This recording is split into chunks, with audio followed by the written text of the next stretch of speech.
মা, আমি একটু বাপের বাড়ি যাইতাম হইলে। এত ঘন ঘন বাঘের বাড়ি যাওয়ান লাগতো না। ঠিক আছে মা।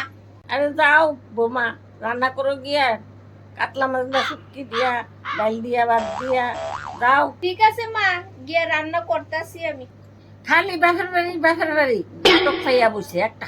মা, ভাতটা খাই এলান, রান্না হইয়া গেছে গা।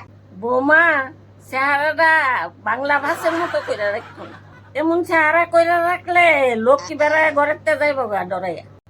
এমন চেহারা যাতে আর না দেখি, সবসময় হাসি খুশি থাকবা। ঠিক আছে মা, অহন থেকে আমি চেষ্টা করব হাসি খুশি থাওনের লিগে। মা মা, আমনে ননদ আইব গো। এ কাল নাকি যাইবো, সেদিনে নাই গেছে। তুমি এত ভিজলে কইতাছ কেরে? তোমার ননদ আইলে দিকে তোমার ঠাডা হইয়া থাকা। কি গো, তোমার শুরু দেওয়ার কো? আরে মা, আমদের লিগে তো কাইতে লাগিয়া দেওর বড়গাছের তলে কুয়ায় কুয়ায় কান্দাছে গো মা। এটা তো আমি জানিও, অত ভিজলে কখন লাগে?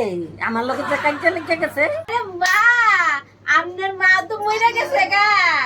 আমনের মা শেষ হুরুত কইরা গেছে গা, উপরে উপরে গেছে গা গো মা, গেছে গা উপরে। তোমা কি ভিজলে কইতাছে আমার মা এন্দা মইরা গেছে গা, তার একটু দুঃখ নাই? আরে মা, আপনি তো কইছেন যে আমি হাসি খুশি থাকতাম, নাইলে ঘরের লোক কি যাইবো গা। তো আমার তো ঘরের কথা চিন্তা করুন, বার আপনার কথাটাও শুনুন লাগবো।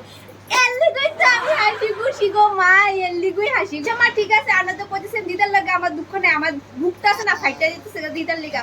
ও দিদা গো, আপনি কেডা আপনার সাইডা উপরে গেছেন গা গো দিদা গো, ও দিদা।